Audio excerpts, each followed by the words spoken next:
Télé 24 Live, votre réseau d'information.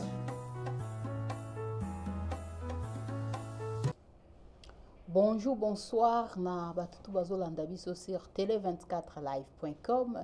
Ezali ngai wabino Jili Poyalama, Alain Kindeki, Pape des Réveils, Toronto, Canada, et puis invité na biso en ligne, Monsieur Roger Kiangata, Canada, Ottawa. Donc, chaque dimanche, nous avons rendez-vous na biso pour nous sur makambo mboka.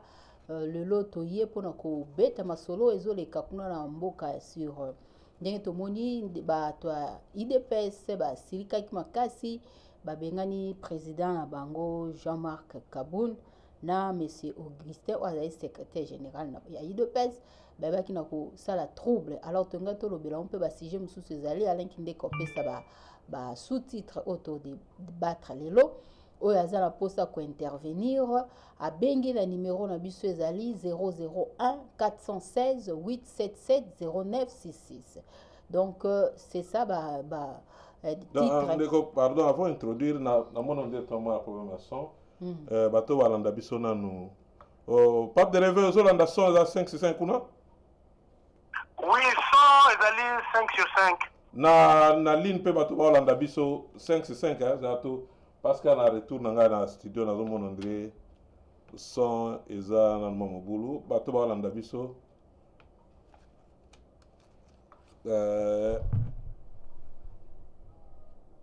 ok, ok, merci. Voilà, donc c'est ça, Ndena Lobaki, ou la ligne qui intervenir, à Bengi, la numéro na biso, ezali 001 416 877 0966. Et puis, tous abisso na Canada, boebi, virus, sali rage, il y a coronavirus, donc, tout, enseigne, classe, c'est à Kokanga, le 6 avril, donc 3 semaines, nyonso, bana bavanda na ndako ba université collège pe ezali ya kokanga tolobela pe likambo ya coronavirus. Donc nazongisi maloba na pesi malobe pa Pape de Réveil. Bonsoir. Bonsoir maman Julie, bonsoir ndeko nanga Alain Kindeki, papa Roger et balandi banso bazali kolanda biso. Corona wana ezali pona biso te biso tozalaki bato ebola, alors corona wana totikila bato Europe bazwa na bango biso totikala na ebola tolite ti mokolo ebola ekosila. Donc nzambe asunga biso corona ekota te mpe tobanda kovivre toujours na esengo nyonso. Merci beaucoup ndeko maloba mboka bino. Napesi maloba pa monsieur Roger. Bonsoir. Bonsoir maman Julie, bonsoir Ndeko Alain Kindeki, bonsoir Ndeko na Pape de Réveil, de Papillon Soiseau, Capson Amilito, Mbote Nabino, et vraiment, Ndeko na Pape de Réveil à l'audit, au sein de la est touché, tout en Afrique, pour la Makamou ya Corona, dans Mao Batalia, ouais, touché, pédisoté, et affecté, biso tamokété, donc, Zambaga, Nicolo, et Missonio, soit, Sunda Bisso, et à protéger Bisso, merci beaucoup. Oui, merci 5 sur 5. Bon, on a biso, oui, c'est pas la son, mais parce que tout ça, la surprise est belle lelo. Donc, on a quoi annoncé bino nano. Pendate, tout ça la surprise, il y a invité na biso moko de marque. Azana li na biso na pesana no ba titre na bande ko bazola na biso o bazana banda ku dimanche malamu mena ebike stress et koti makasi na kati ya ba communauté nyo surtout parce que automeki même ko balibanda awa pana ko ravitailler na avec na tongo na ligne na décourager na ligne pona ko pesa e contre la nabise de ko tuza libanda wa to se retrouver on dirait na désert moko boye ba voiture exacte comme banque ça pona ko luka ba papier parce que na ebité ils ont un rapport ni coronavirus na ba papier biloko kolia na ba papier ba tozo aussi ça na magasin to ebité ezo telabiso wapi. Alors en actualité tout ça na 2 points penza autolo solo la lelo donc surtout le ma coronavirus sur la actualité ya mboka tomonaki ndeko fachi ba kena ko kutana na ndeko Kabila basula makambo etali mboka tomonaki pe actualité za dominer ba mo ba be yango parti présidentiel to be yango désordre to be yango trouble to be yango nini ba ndeko msuto sola bango lobi ba yusiso ba biloko esami na yido pe siza ba parti nyo so sala mandengo est-ce que bango esala na ndenga malamu to ko solo lango na bino. Alors to ke na mamu na lombango to za na invité de marque combo avant tu introduire déjà ndeko bandeko so pape de réveil na ndeko na biso Roger tu introduire déjà to meka ko pesa na nous invité na biso Maloba et bongo toujours na ba sujet allo ndeko so na biso kuna allo pasteur. Allô, bonjour papa Alain Kindeki, bonjour maman, bonjour pe balandi banso nazo zabino na bokebi. Bazolanda déjà parce que na annoncé comboté tozana na ligne pour baza déjà na bokebi et pour na sina annoncé que une mission depuis lobby bato bazana ba suspense et invité ni tozana na téléphone siko. Merci mingi ngai wabino mwana mboka pasteur Jean-Paul Mulumba na kanisi na moi mikolo oyo uti koleka tozali un peu kobima moi mingi to solo la pe makambo ya Congo. Merci mingi na ndenge pe bopesi ngai maloba na porte na bino ya nani ya chaîne na bino o pe tolanda keza ko sala musala malamu na kati ya mboka Congo. Donc nazali musali ya Nzambe na pesa ka mingi accent na ebengeli ya Nzambe po na ndenge Nzambe atambusi biso pe lisusu na ndenge tozana mboka kitoko ya Congo. To me campe ko joindre appel na biso vocation oya Nzambe na maele o Nzamba pesi biso na boanya ya komeka kotala na tango génération na biso parce que bomo ya mutu eza mokuse na se ya moi mutu nyonso ayaka na mission na ye pona to me campe ko pesa pe mwa maboko na place baboti balakisaki biso ndenge nini ya kotambolela pe kobundela mboka depuis indépendance tina mokolo na lelo.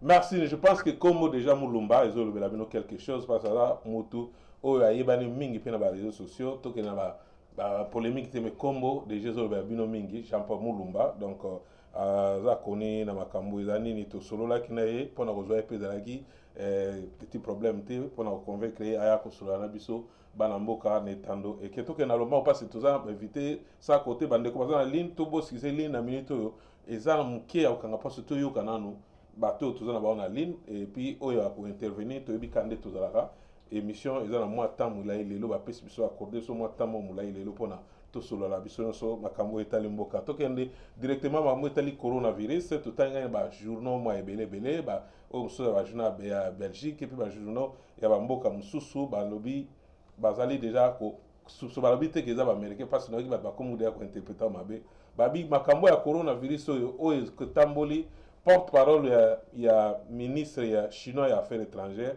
a lobaki na Twitter na ye batino so ki Twitter ba mona ki yango a lobi malade o ezo mona o ekoti na mboka o na ville ya Wuhan na epte so na prononcer ngo bien baza ko mona lokola ba bi teke eza ba américain ba bi baza ko mona lokola ba américain ndemba etodi malade wana na mboka na ba etodi virus wana na mboka na ba po mboka wana ta ba fa bango ba ya kimizaraki donc sikoyo ba tant ba soda américain ba kene na ville wana ende ba ko découvrir malade wana et panzani et koyi makasi alors ba mesure ndenge zo kende pe na ndenge ya kubanga ozomona tomoni ba enseignement pa na ba mboka minene to bi France, Belgique, Canada et puis na États-Unis ba kiti donc ne ba kangi ko kanga to kina mambo etali l'église États-Unis ba zo sakanate ils appellent raison o tozana ndeko pasteur dans la ligne ba église ezali fermé donc ba plus de rassemblement ya bato ya plus de 100 personnes mais tozomona côté ya ba biso ba paya moins négligence eza mo muke ba bazo keneka ba église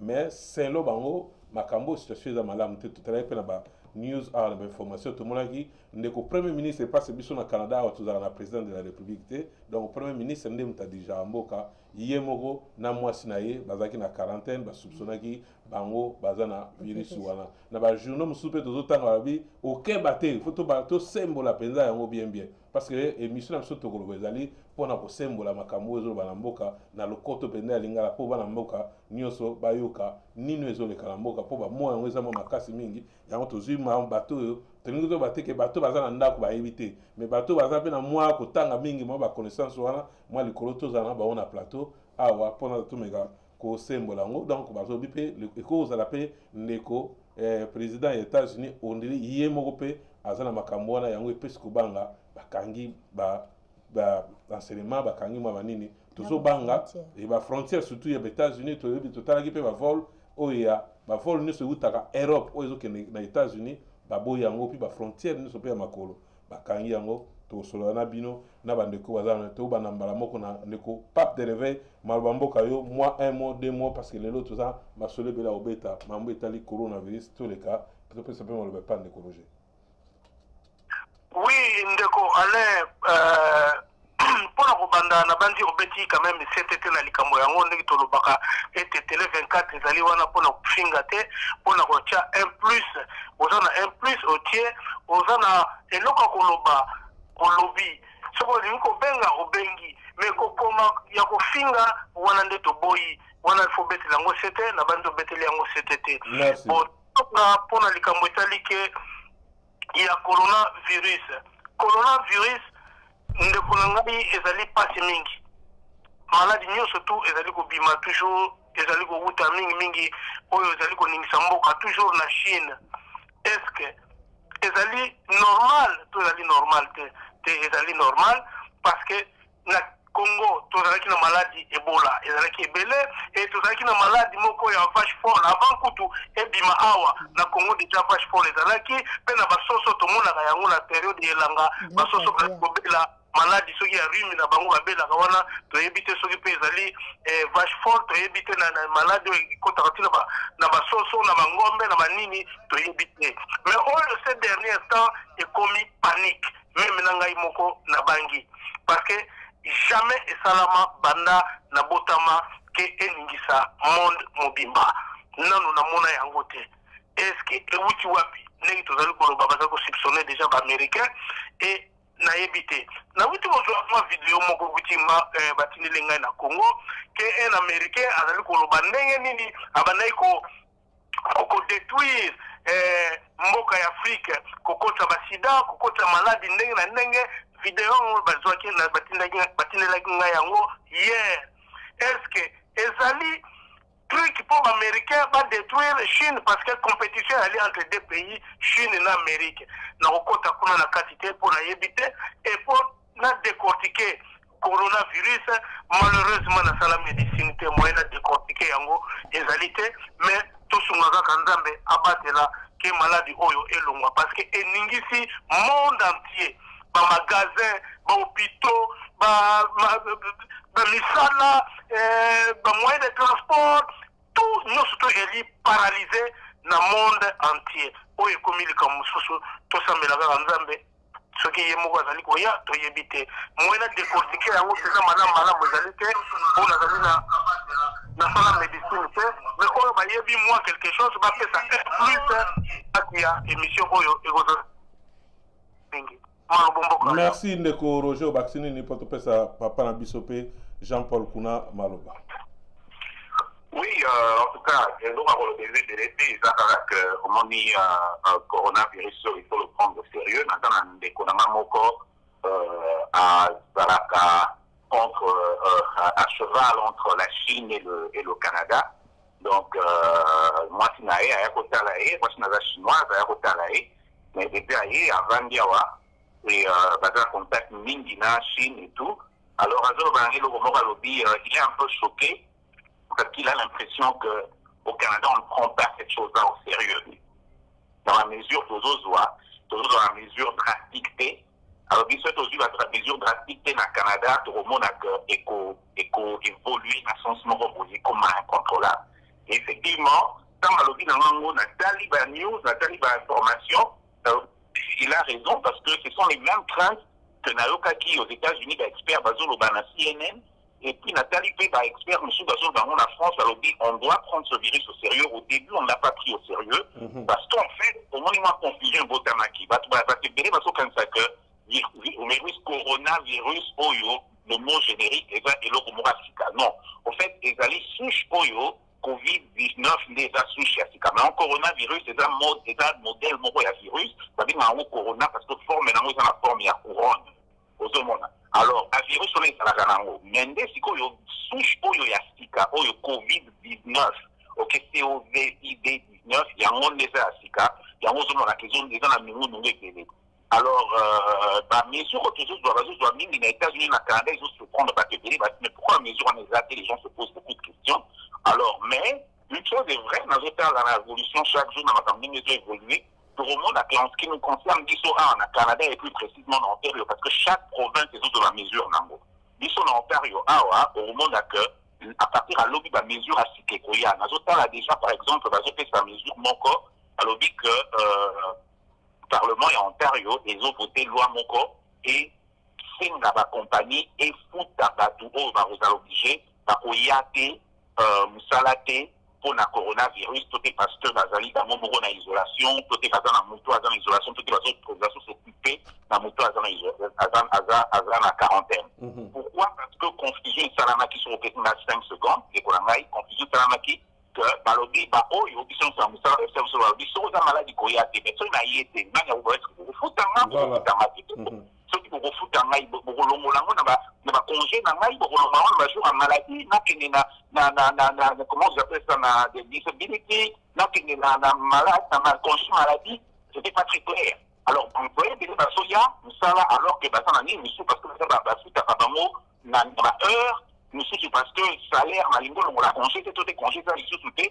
Alors, le gouvernement a décidé, c'était en tout cas, il y a 15 minutes, que d'ici lundi, on verra une loi qui va passer, qui va dire aux gens que non, qui va obliger les compagnies à payer les gens qui ne viendront pas au travail. Donc, toujours qu'il y a un sens en ce qui concerne la précaution, la précaution, il faut qu'on soit capable pour éviter le plus de contacts, pour éviter les voyages inutiles, et puis pour éviter qu'il ne va pas passer au rassemblement ébélé. Donc, moi et l'autre, moi, ma précaution est indiquée. Donc, toujours qu'il y a une relation. En ce qui concerne le Congo, au Nengoyebi, lobby que les lots va indiquer que tout le monde a 3 cas.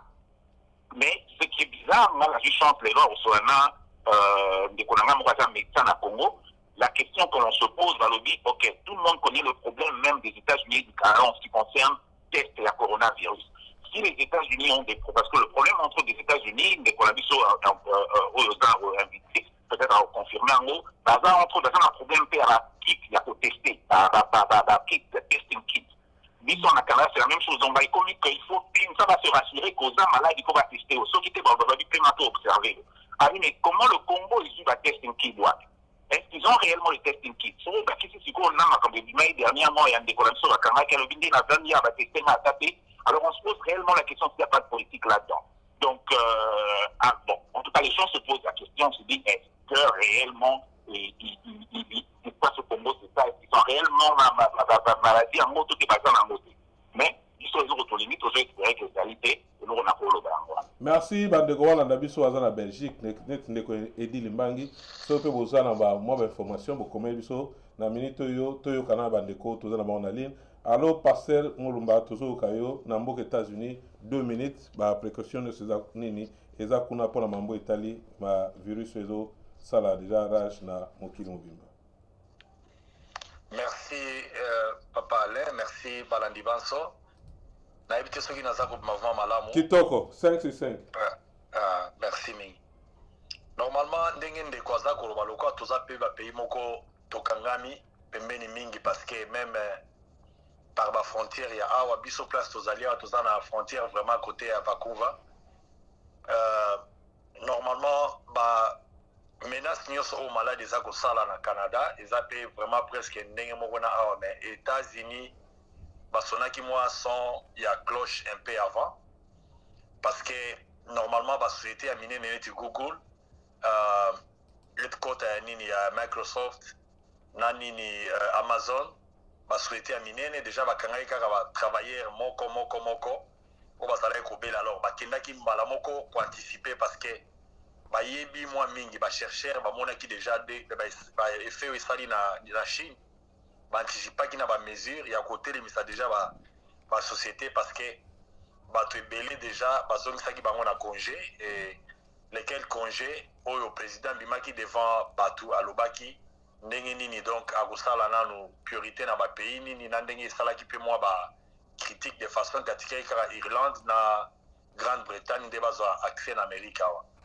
Alors pas plus tard avant-hier zaki obligé à changer en gros parce qu'ils allaient un peu moins balobaki zaki na base mon côté donc il y a la préférence na état ou bien pays mais côté il y a des mesures préventives ou bien il y a ça là ko attaquer maladie tout ça comme on a déjà vraiment kozwa donc disons vitesse mosusu parce que ka liboso ezalaki na bahomme de vieillard omoni yango mpe epesaki mwa bapiste ya kolakisaka eza maladi moko soki système ya nini ya moto eza faible mingimingi epa bakolo bamibange alors maladi wana eza mpe kozwa vitesse ya mbangu alors bana bazalaki kotanga ntina semaine passée à partir ya vendredi oyo eleki ya weekend oyo toza nango nde bakangi mais normalement basouhaité sekangaki mois avant parce que jusque là tomoni mpe baka vraiment balakisi biso ya bana mike vraiment te parce que maladi yango eza un peu moins compliqué ndenge ndeko alobi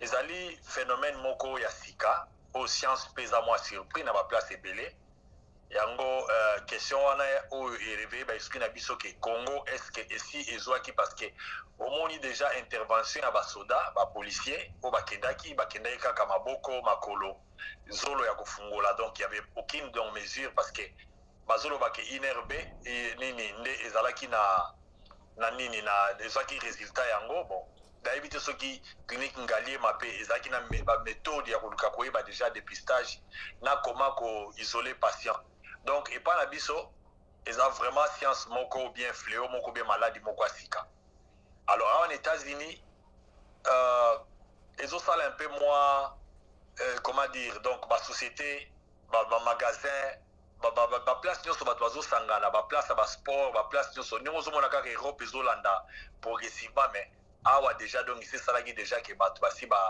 bazwaki déjà moins avance un peu na onde ya nini ya contamination mais sikoyo la grande question avant na chite ezali ya koloba origine ya maladi oyo mingi na baintervention na ngai nazalaka mpe na mwa bafrein ntina ndenge okomona vraiment basupport moko scientifique ole ya kozala mpe na ansi ya kolobela makambo kaka parce que koloba boye oza responsable ya kopanike bato mpe ya kopesa vie moko boye oyo eza vraiment fondé te donc jusque là soki eza maladie naturelle personne ne connaît c'est vrai que tomoni na baimage motu oyo azali kolobaki bakendaka na Angola basalaka boye bon cet homme là est documenté où donc place nyonso bango basalaki babiloko wana d'une manière scientifique toko vérifier bafait na ye wana parce qu'avec réseaux sociaux lelo ekomi motu nyonso akoko kovanda na ye alobi kaka eloko moko peut-être par envie ya kosala sabotage ou bien ya ami bimisa yango wana tozala un peu na mwa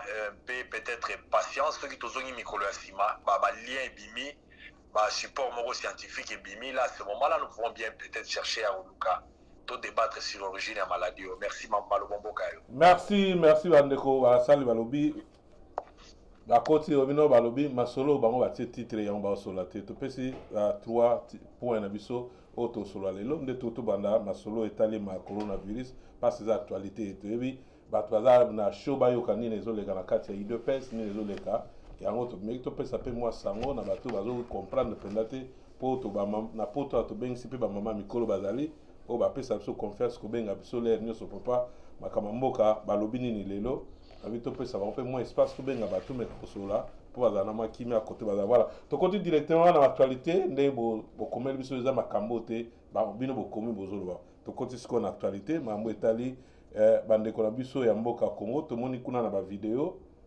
mboka eningani kuna ndeko faci bafoto wana bozomona liboso baekran ya bino ndeko faci pose mpenza ya nyama oyo nde toloba na lingala mpenza pose ya nyama ya kote ya pembeni ya ndeko na ye ndeko Kabila donc baza mpenza bazalaki na délégation na babilo mosusu wana bino boyebi moye totanga mpenza nkombo ezali te bakutanaki basolola masolo oyo etali mboka me tobomba te toyebi biso nyonso bana mboka nyonso tu ya mboka totyataka na sondage ya 80% balingi ata coalition ata moke te mais ndeko faci azopesa yango importance mingi toza na bandeko wana na ligne toza mpe na ndeko na biso pasteur Jean-Paul Mulumba nkombo wana ezoloba na bino quelque chose aomeka mpe aloba biso mais yango tokanisaki mama apesa biso mwa mokeka lisle mwa kotanga biso mwa badécision bazwaki yana vite fait leta topanda sikoyo na pa ya ndeko pasteur Mulumba bongo tokitana ndeko Roger mpe tokosukisa na ndeko Pape de Réveil mpe na kati ya lisolo tokobeta tokota directement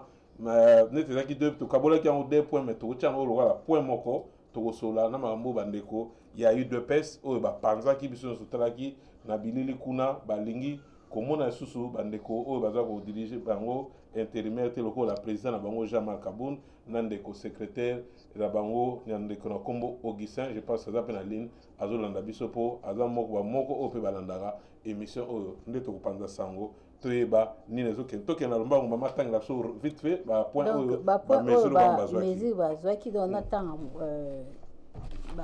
quelques points. Donc, les deux personnalités ont décidé de réitérer leur coalition, prenant quelques mesures pour éviter de malentendus dans l'avenir.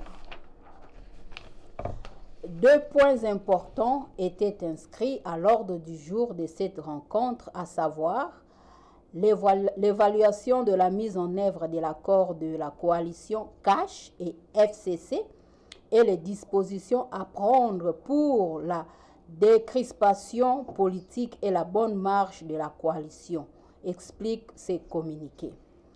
S'agissant du premier point relatif à l'évaluation de la mise en œuvre de l'accord de la coalition CASH-FCC, les deux autres personnalités ont constaté qu'il y avait réellement un malaise dans le fonctionnement de la coalition, malaise dû essentiellement aux malentendus, à certains agissements, à des sorties médiatiques inappropriées dans les deux camps et à des incidents à l'égard de personnalités FCC à certains postes frontaliers, affirme ce communiqué. Donc, et là, au Bango, constater qu'il y a une sali rencontre pour maîtriser malentendu entre CASH na FCC. Des personnalités merci je pense que Balandi autant Balandi to pesi directement maloba et pas ya passer mulumba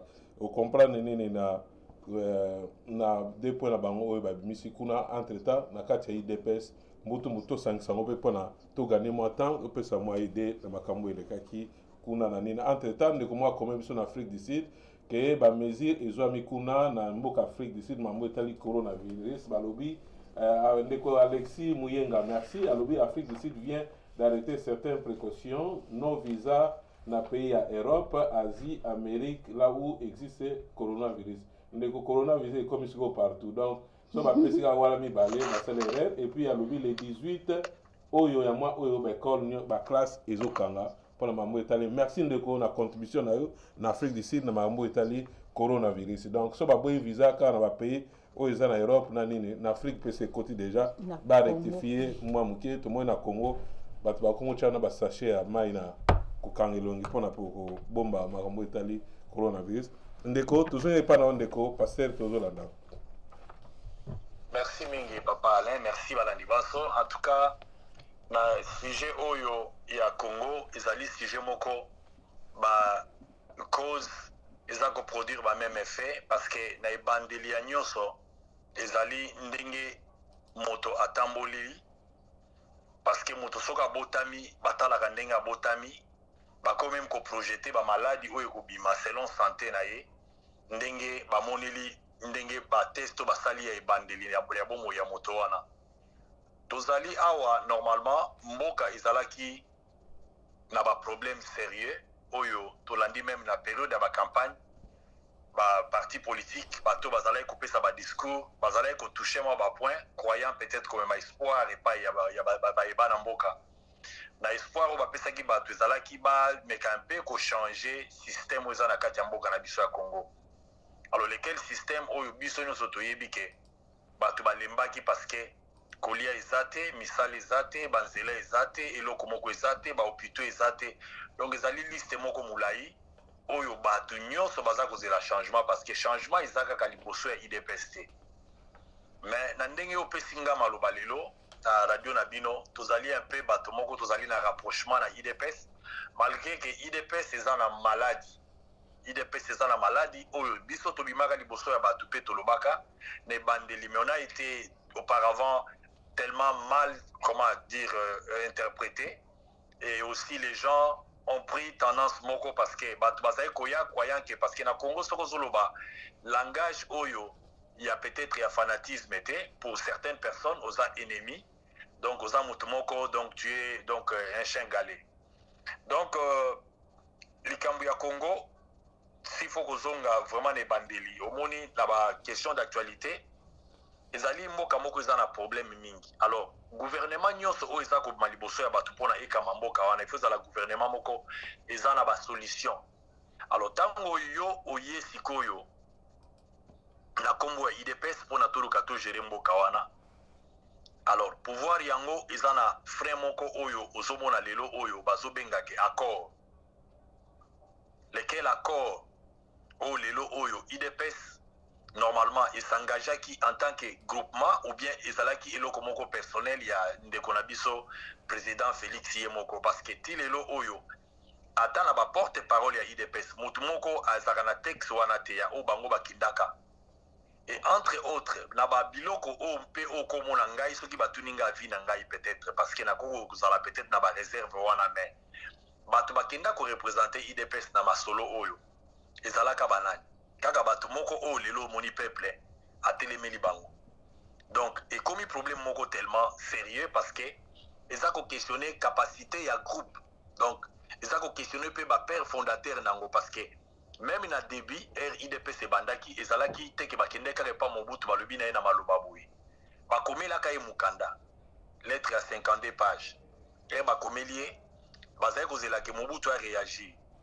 Alors comment IDPS lelo en opposition bazokende kovanda place moko na Kabila toyebaka te texte nini yango ezalaka pe garde fou nini yango ezalaka mpona koprévenir ba intérêt ya nation, parce que eloko ya kutia bokeseni ezali koyeba ke IDPS eza parti politique mais Congo eza république et ça n'engage pas sentiment ya bato mibale o lelo soka lamuki na tongo bo oyo atali kote o mwasi na mobali bombali pa atali kote non non ezali eloko moko eza ko milimo ya bato, parce que faute de temps ozomona lelo oyo tala mboka na biso bozopesa information ya ndeko azolanda biso alobi ke Afrique du Sud ekangi ba frontière nango, mais biso na minute oyo toza koloba awa ba frontière na biso ekotisi bato oyo tomoni déjà na kati ya mboka bakati Sud Kivu se retrouver na niveau ya Nord Kivu et bazali nombre ya 1500 plus ou moins oyo bamonani, mais bato bamonani te nous ne savons même pas. Donc wana nde ba problème ya kilikili, parce que ozomona ke bato bazokufa bututongo pokwa na Congo.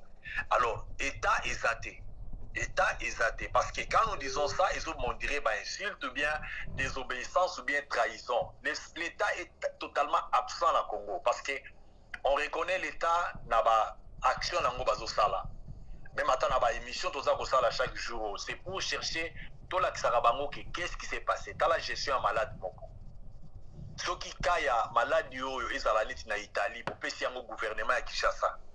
Maintenant na yebite soki ko kozala eloko nini, parce que gouvernement ezali ekimelo ya bato, gouvernement ezali place bato ezate ke bozo tala moto mais yende aza musali na bino, parce que avant di wana ezate pona ye azwa misolo avimbisa na ba poche, mais azali wana pona ba solution ya peuple.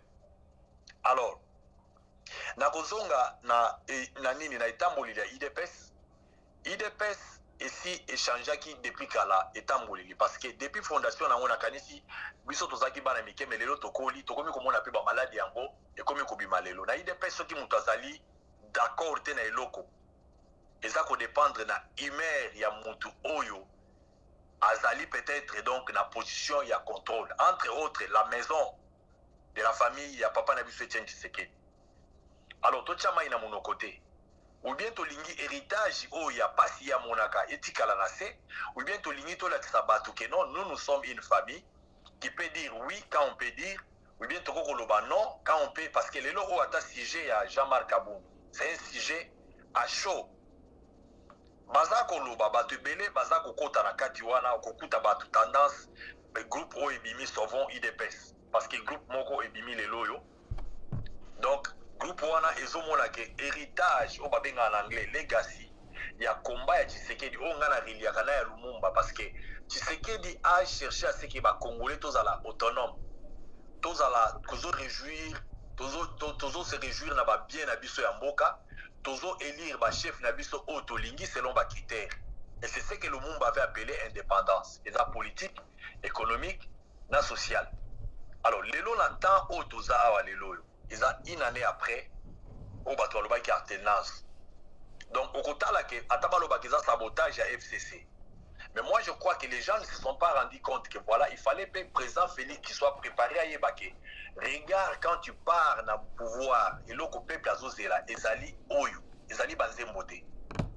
Merci. C'est là où les. Merci Ndeko. C'est tikala wana na kangi place osuki wana po tokabola papoza na plateau bo tozosolola tozwa to monopoliser par te Ndeko Roger tomoni bandeko bakutanaki mama atangi deux points wana tomoni ata point moko te ezolobela mambo etali peuple ezolobela toujours partage na bango ya cash na FCC et puis bake plus loin pour na ba entreprise publique basali na répartition oya bango bako déjà ko kabola ba gâteau na bango mais peuple na kati ya salamité alors bango tant ba kotaki na réunion wana jeudi et là makambo pe déjà ya vu le coronavirus c'est ko déjà ko menacer mboka na biso Congo totali le deux présidents sortants na président sur place ba évoquer ata point moko te na metali ne ko pas auto baksa awa tozui ba paya ba uti na mboka Burundi parce que ndeko atangi benda mboko ba uti te ba uti na Burundi ba Burundais plutôt na Congo 1500 oyo ba enregistré bango sans que to éviter ba ke na nature to ebeska ba kete est-ce que bango nyso en bonne santé to boite ko yamba ba paya pour biso pe ba paya ba yamba biso est-ce que bazara contrôle ya gouvernement ya mboka na biso ko vacciner ni pour to tambusa moloba na plateau biso no surtout na loko ko vacciner mo. Mais voilà, aujourd'hui, vraiment très intéressant. Et puis, Pasteur Mulumba, aux États-Unis, a levé un point très important. Et là, Kaliboso, n'a pas le désavoué. Au moment prérogative, ça veut dire que, Oyo, Mokonzi, Biloko, Mupakosa, Nakanabiso, Mokonzi, à l'État, Wakokosa, ils ont défini la constitution de la mission. La constitution de la mission, on a toujours une mission, ils ont très simple, d'inviter à Moussa Kota, parce que ça, vraiment, en français, c'est un simple, c'est écrit vraiment pour la moutunion, soit comprendre un peu. La prérogative du président de la République est allée définie. La relation avec le Parlement est allée définie. Et même d'ailleurs, place, il y a ancien chef d'État, il a défini. Je pense que, quand Makambo est sur le Canada Congo, relation toujours entre le chef d'État maintenant et l'ancien chef d'État, il a vraiment dans la français, dans le poteau, il a inédit, parce que même tout le monde a voté. Bambo qui est ça l'alternance, mais tout le monde a dit que, aujourd'hui, le président de la République a zokende à rendre compte, à consulter l'ancien chef d'État à niveau exact. Même ceux qui ont ça, il faut premièrement ça d'une façon très discrète. Parce que le peuple doit comprendre qu'il y a eu quelque part une passation de pouvoir et que le nouveau chef de l'État a les pleins pouvoirs dans ses décisions. Même si la Constitution a dit et limita et pélé ma quasi pouvoir réel, il y a chef de l'État à Bisso. Il y a beaucoup de questions, exemplement, l'article 81 de la Constitution a dit l'opinion, parce que tout ça, la nomination,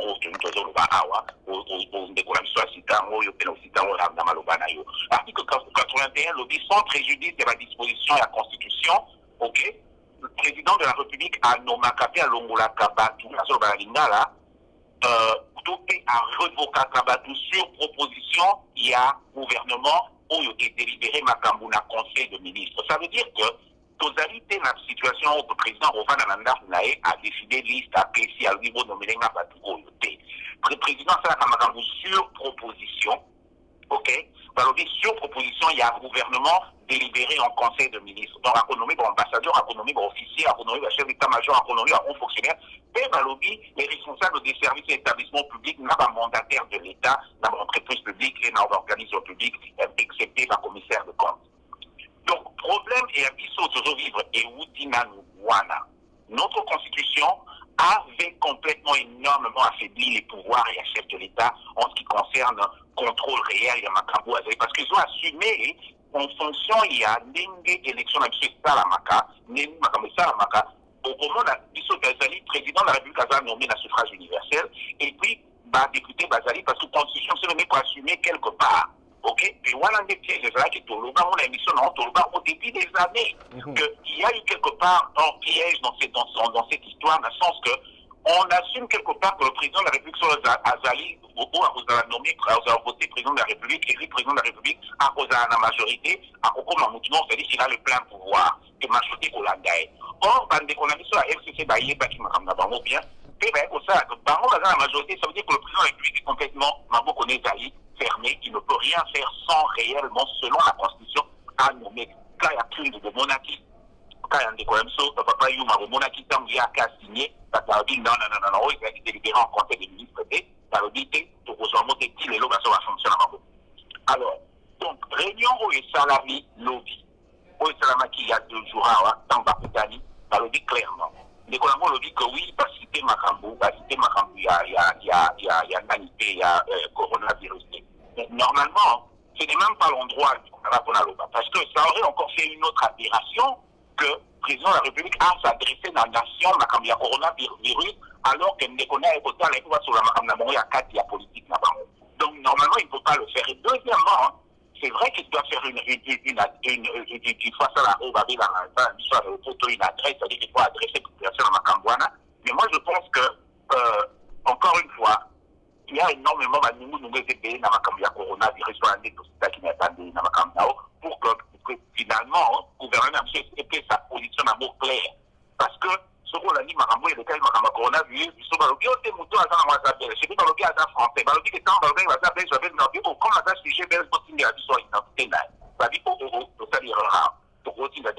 a en fait, même pas français résident en France, c'est-à-dire que la français va information a été passée dans le Congolais. Mais dès qu'on a alors dit que non, mais à penser qu'il y a un coronavirus, à moins que ma échange. Mais, quand on a des réunions en Andéco, par point aussi sur la discussion ce qui est aberrant, et c'est là qui partage, il y a un poste. Et puis, pour discuter, il y a enquête, il y a général Apoufaki, de Saint-Caï. Encore une fois, on se retrouve dans une situation un peu très, très inédite. Parce que, et là, on a l'ouvert une émission dans l'économie, il m'a dit, pourquoi est-ce que tout doit être politisé dans le Congo? C'est le problème qu'on se pose. Nomination à généraux et le comité politisé. Nomination à Manane et le comité politisé. Ça veut dire qu'on aura aujourd'hui dans le Congo, ok, on a des PDG qui seront du FCC et des PDG qui seront du cash. C'est une aberration. Ok? Normalement, parce que ce mot est dans la constitution de l'économie, il faut qu'il y ait la lettre et puis l'esprit de la constitution. Même ceux qui constituent M. Zaraki, c'est ça ma faiblesse, mais l'esprit de la constitution n'était pas là. L'esprit de la constitution, c'est qu'on pense que le gouvernement, ok, qui serait en place, même si c'est un gouvernement où il est à l'opposition, c'est un gouvernement objectivité, n'a pragmatisme, ou que rôle de gestion en boucle, parce que je vais gestionnaire ou techniquement capable de ça, les autres de la nationalité, de l'appartenance politique. Bien que c'est vrai que la politique joue toujours là-dedans, mais on ne peut pas diffuser Nini sur base, il y a une nomination à mandataire, tout à généraux, en fonction, il y a parité à Parlement, 65-35 000 élus. Que on va aux 65, on va aux 35. C'est une aberration parce que tant qu'il n'est pas dans le deuxième cas, il y a nomination des gouvernements et il y a généraux. Ça veut dire qu'on aura des généraux, 65% de généraux, il y a FCC, 35%, ça veut dire que l'armée sera, d'abord, premièrement, les militaires ne sont pas supposés appartenir en parti politique. Pourquoi tout rejoindre les généraux, il y a FCC, tout est parti, les généraux, il y a CAS. Ça n'a pas de sens. Vous ne pouvez pas politiser l'armée, vous enlevez toute la substance à l'armée en tant que gardien, il y a pouvoir égaler en Boca, puis la protection en Boca. Donc, ce pays, c'est qu'on a la nomination d'ambassadeur et tout ce que tu veux, ça pose problème. Donc, tout ça là, je pense que l'habité jurisprudence, il est toujours qu'il y a Makambo et à Congo, pour que Batman dit Mango, il y a réellement que même si on déconne pour quoi ça là, on est discuté avec comme ça, mais ça. Mais ceux qui font ça, mais ça matin en Congo, et comme ça, dans la publique, non, c'est bon, vous politisez tout. Ça veut dire que ça ne marche pas. Nekoto, merci, ça ne marche pas tout partout, quand on a plateau, parce que tout ça, merci en tout cas d'abord, on a bateau, le plateau, ou en tout cas, il est indépendant, on va dans ta journée, na ba point de vue aux malakati émission ba opi ba bazana ndaku bo partager ndeko mo ba comme biso en Espagne ndeko bébé yangwa alobi biso tozaka na bandako coronavirus biso nyoso pe tozapeka na bandako yango wana zala to sambela makasi ndenge ndeko passer Jean Paul Mulumba alobi lo sambo kaka nde nzambe pape de réveil malbamboka yo tokomi kuna tolandaki ba président oyo ki bandeko si bapanzi balobi yo bakisi nini balobi malaise ekotaki entre bango na bango batakash na FCC basortie médiatique ya kofinga ya koloba boye contre bato ya FCC, mais entre temps tozomona ndeko passer mukuna azo continuer toujours ni na ye ya koloba bakambo bango baboyi na réunion kuna ezo continuer o bakisi nini tozongisa maloba epai ya ndeko passer mulumba après. Oui, ndeko Alain, pour la Rwanda, est-ce que Moutoune ezali boye ya liboso? Est-ce que coalition ezali permis? Oui, la constitution ezali permis. Est-ce que ezali kosalema pour l'intérêt ya peuple? Cette fois-ci, je peux dire non.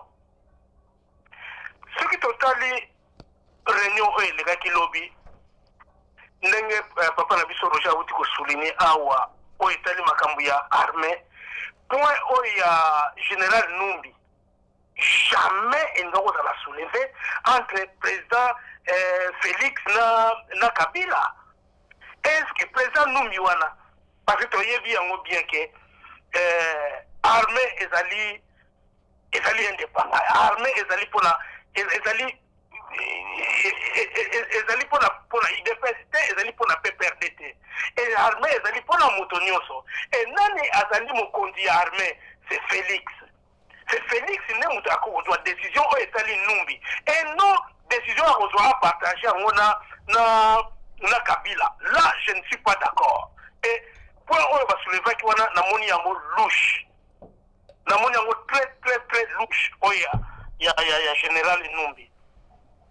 Et mutuna le sous-sol est ça qui n'a pas si. Nathan Balobi était Kamela lobby à lobby le discours là haute personnalité, les deux hautes personnalités.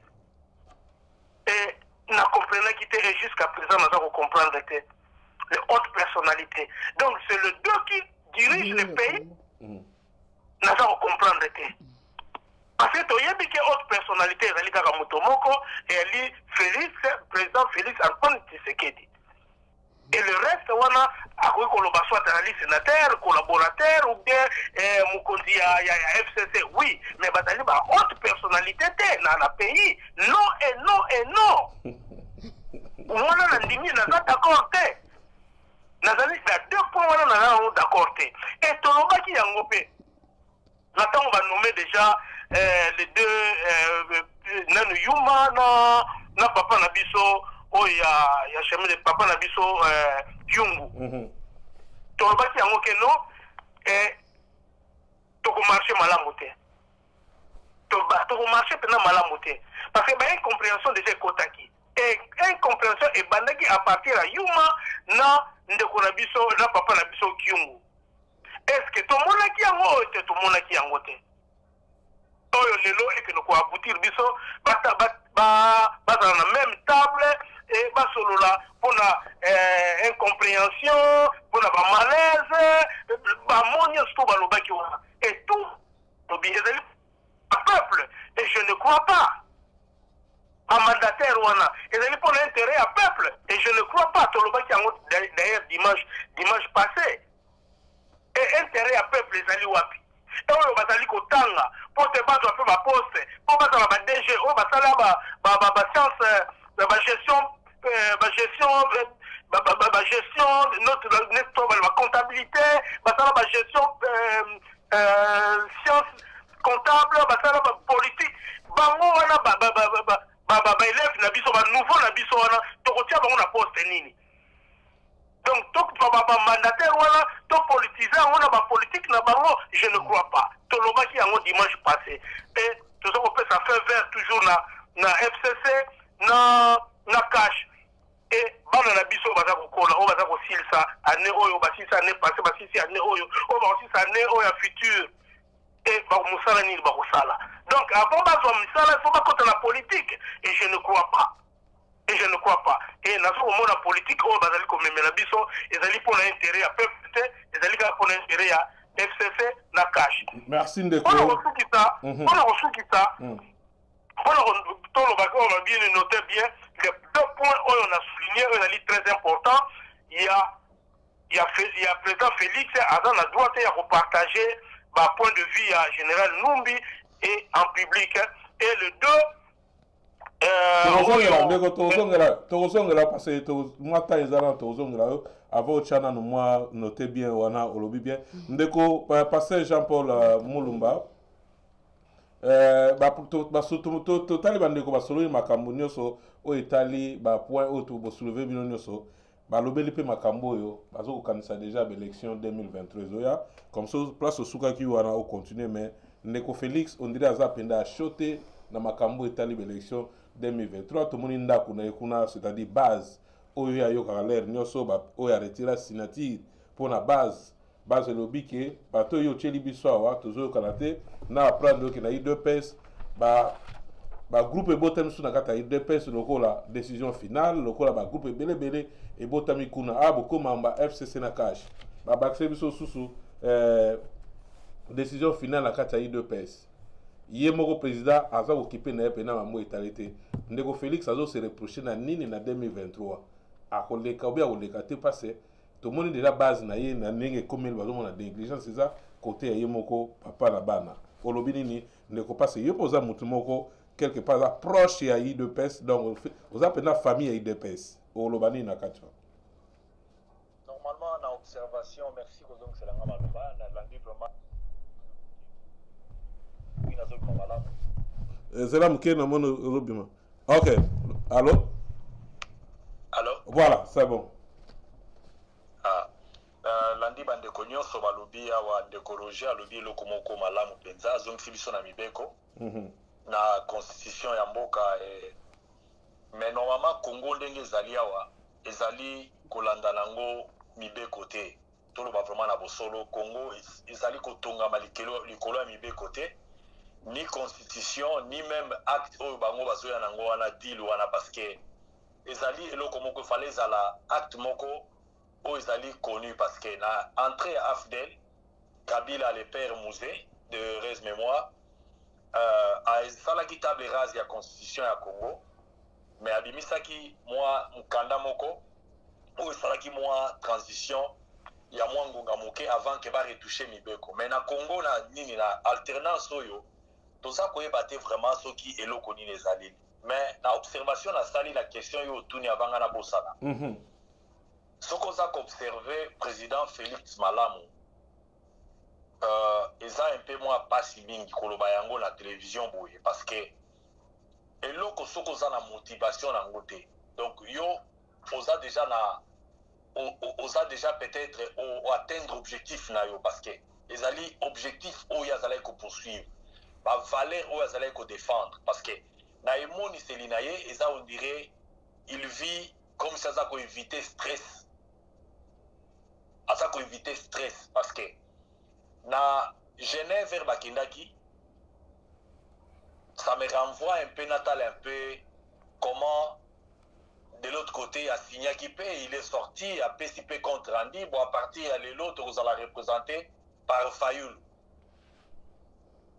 omoni un leader ata batio munduki na Mukongo ata yoza koloba il y a des choses des fois qu'on tika lo vandi ozotala boy mais qu'est-ce qui se passe avec notre frère Félix est-ce qu'il a un problème ou bien aza vraiment moto oya vandi vraiment composé aza vraiment continuer vraiment couper ses espoirs dans la nation parce que moi je les retrouve pas d'accord ko le belango d'une manière personnelle et subjective donc je les retrouve pas parce que au moni atandenge zaleli awa ça donne une image ya ke ndenge baso ki ne kopanda la mesa kamere azawana alors ba promesse au bango ba pesala ki na débit donc il doit vivre par ces promesses là parce que kamere parle de certains esquisses ya couper ça pendant que bato batelemisaki bato na aéroport ezali Félix ezali mibeko ya mboka et boni Félix afozala na dette wana morale ya donc s'excuser ou bien kamere alobaki donc voilà nous sommes en train de chercher même à promettre que ça la malisuté donc vous voyez que ça un peu pas si mingi parce que le Congo ils ont besoin d'un moutomoko vraiment donc ça conséquent de ce qu'il est en train de faire et le Congo n'a pas ça la paix et le Congo ça n'a pas de problème donc est-ce qu'il avait un rêve il y a qu'à sauver Congo nous ne savons pas Il a toujours ces rêves-là, personne ne sait répondre. Est-ce que Liboso Tozo Kendeawa, il a certains calculs qu'il a, donc incertitude wana, yango nezo sala pe que dans l'entretemps, Kabila est en train de se croire que Nazali Moutomoko Boye, qui peut descendre chez lui na OIA à n'importe quel moment, na Kokiko Bengaye à n'importe quel moment, donc on peut lire derrière les rideaux que ils ont un sens moko boye ba menace parce que sous autant la image ozo balancer oyo. Tu sais voir, il est un peu souriant, au moins il a trouvé ce qu'il cherchait. Et lui, il est assis là, Kabila peut vendre, parce que derrière Kabila, il y a cette donc, menace là, parce que là-bas, on sait même entendre que donc lui, il devait laisser IDPC commander comme il parce qu'on ne comprend pas. Parce qu'il est roubé, il va vandaliser papa. Il n'y a pas de père sur la terre ici. La armée Oyo a déjà président de la République. Parce que ce sont les mêmes généraux, au Bango, qui les singles excuses les locaux. Bakoki ko kanga bangote, bakoki ko empêcher bango ba voyager. Alors, banumbi wana bango de bakenda pas ailleurs, bakenda na résidence ya papa ou ya botibiso bakoti, basubi na banzungu, basali tout ce qu'il y avait, basali et oh lelo ça ko se répéter na IDPSO. Ceux qui bazo blâmer Jean-Marc Kabound. Moi je crois pas que donc ils allaient vraiment donc et là comment ils ont se là-bas blâmer Jean-Marc Kabound. Ça ne tient pas debout. C'est Félix qui a des réponses à donner aux Congolais. Et c'est Félix qui a nommé Jean-Marc Kaboundou parce qu'il est intérimaire, mais chaque fin à journée, il faut y avoir un carnet, après ça, il va compte rendu, il y a des questions à résoudre avant même incident. Mais incident, il est au courant parce que. Mais parce que nous avons 3 minutes, nous avons la corona, nous 1 minute, nous avons été capables de rêver au Silicatina, Papa Roger Kuna.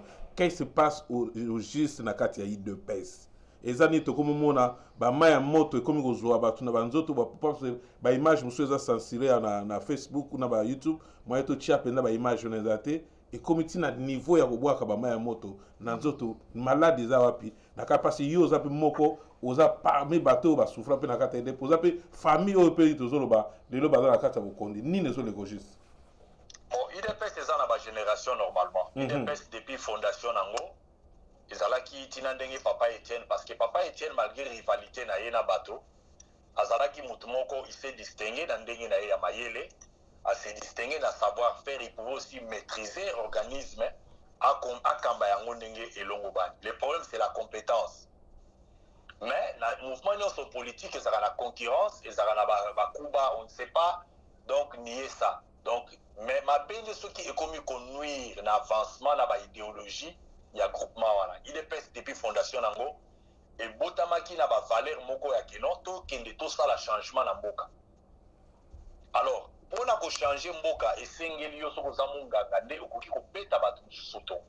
Et quand tu es voleur, oza mutu moko boyoye na yo peut-être na ba intention na yo bengi ba camarade na yo osali bodon intention wana et ko sala souteke za la vision oyo et sengama ki liboso.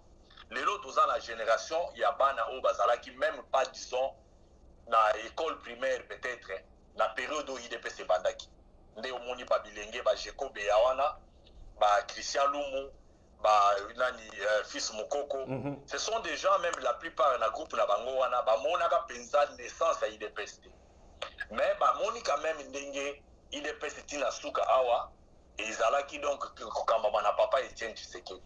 Mais ce qui est vrai c'est quoi?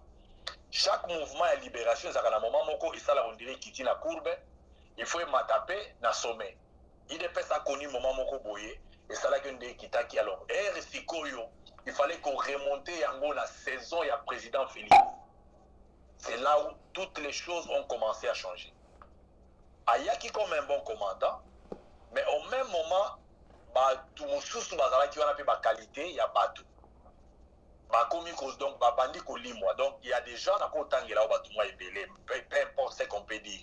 Dans le bac, il y a une émission, les kaki, Montuntu, Bampouila, Nani, docteur Vang en Afrique du Sud, docteur Kimwana, Kirindi, Oazanani, na Canada, professeur, Batunio, Soana, Mayel. Donc, et ça, c'est la période où il fallait éliminer tous ces gens-là, les rendre comme si baza étrangers dans le mouvement. Alors, c'est là où tout a commencé. Alors, bakotangela yo elenge na biso oyo aza quand même moi elenge na groupe moko ya katikati neti Jacquemaine et nani Chaban, Chaban. oui. D'ailleurs, il y a ça, bazo condamné que yem tazo na base ya troubles na catégorie de pes. C'est long ba. Mais maintenant, les problèmes de l'UDPS elingi politique ya chaise vide.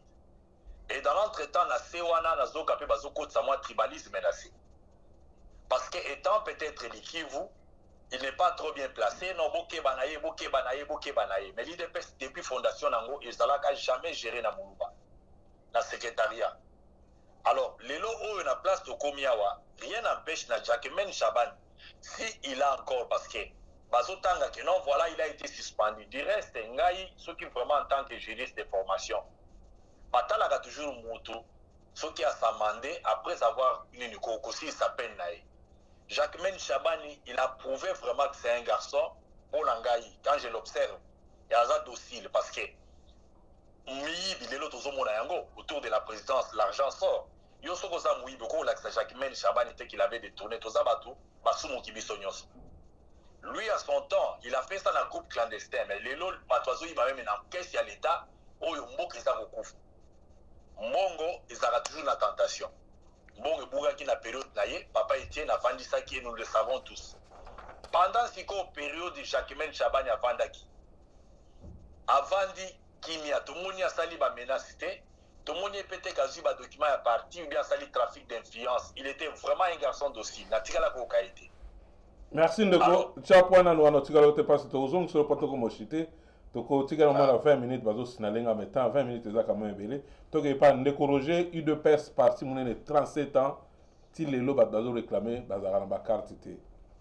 Lelo yo UDPS ezaki parti ezaki na pouvoir te bazaki koteka t-shirt ondimi tomone ba parti mosusu eza na pouvoir na ba t-shirt bakabaka ya kokaba bandeko ya UDPS bakomi kolela babi même ata t-shirt ya pamba oyo eza na elongi ya ndeko Faci il faut kosomba yango mpona koparticipe na nini en plus bacarte biométrique c'est à 8000 francs selo badéclaration tolandaka bavideo biso tozo nini kobarepeteka oyo bandeko babai na bavideo carte wana 8000 francs bazana ba réciti lelo yo carte biométrique eza te parti oyo toyebi biso nyonso pouvoir eza nango na Congo 37 ans oyo bakisa nini na kokende tokobo maloba suka na opesa bino ntango nazozonga tozokende koshite biso nyonso. Oui, mais voilà, je pense que il y en a tout ça d'émission mingi sur tout sujet qui entre autres Marambo sur les Caraïbes des Pêtes.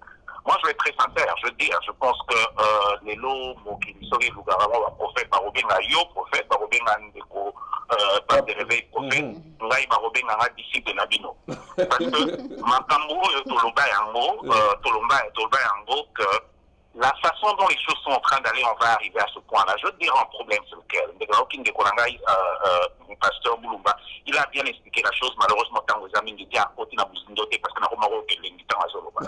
Je veux te dire des choses. Tu peux 5 minutes de Nassili, c'est l'abisso. Parce que na signalé, la Katiote, la signalé, ceux qui na Koriandeko, ceux qui a roboyate, samedi, tu vous avez invité, principal de tout ça, le système, Yassika, invité, face à Bandeko. Toujours mission Togoloba.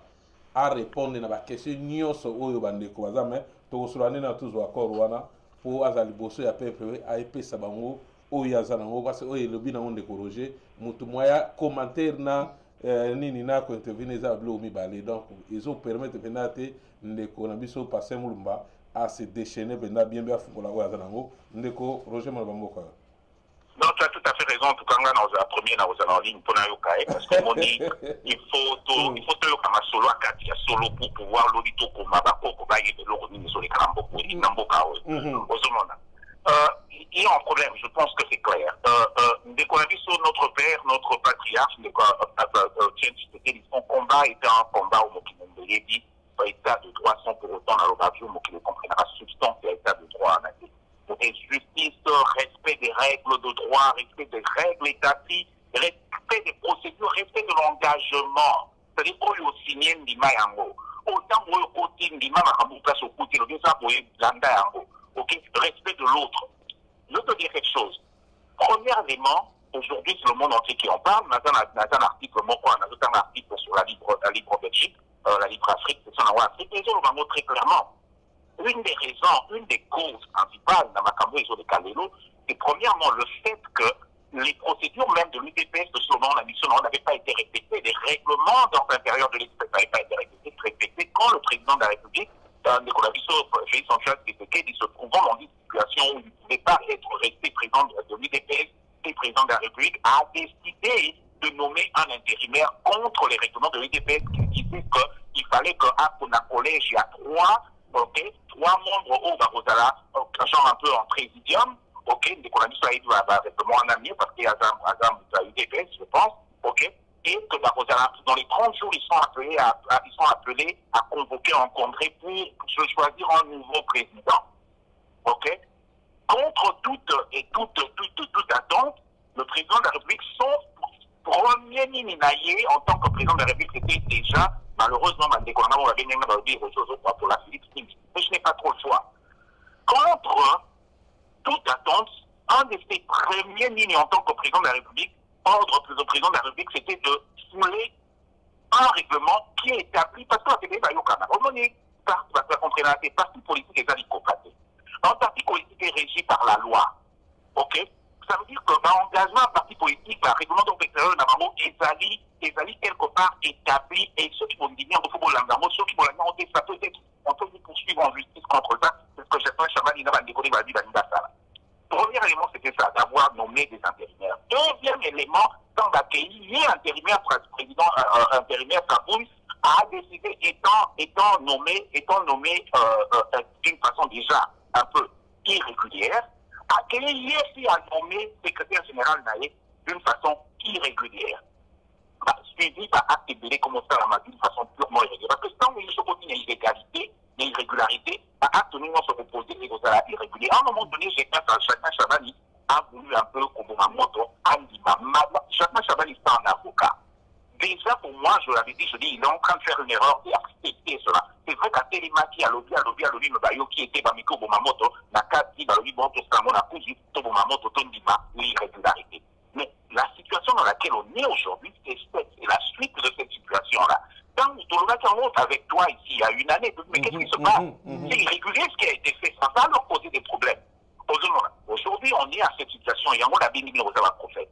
Donc, quelque part, il n'y a rien d'étonnant des Kolangaï. Il n'y a absolument rien d'étonnant. Ce qui est en train de se faire aujourd'hui à l'UDPS, c'est pratiquement la conséquence de ce qui a été causé au départ. Alors, suite à nos amis, je te l'ai dit, les lots, voilà, mais toi tu pousses, tu tapes trop sur l'UDPS. Non, j'observe et je donne des analyses en fonction de ce que j'observe. La vérité, c'est laquelle? Aujourd'hui, on avait prévu une partie de la jeunesse qui est complètement déniée, il est prêt à venir dans Banane, il est dans son cabouille, il ces gens ne sont pas décédés, ce sont les mêmes gars qui ont combattu aujourd'hui pour que l'UDPS soit ce qu'elle est. Tu comprends? Aujourd'hui, Bandekwana se va contenter.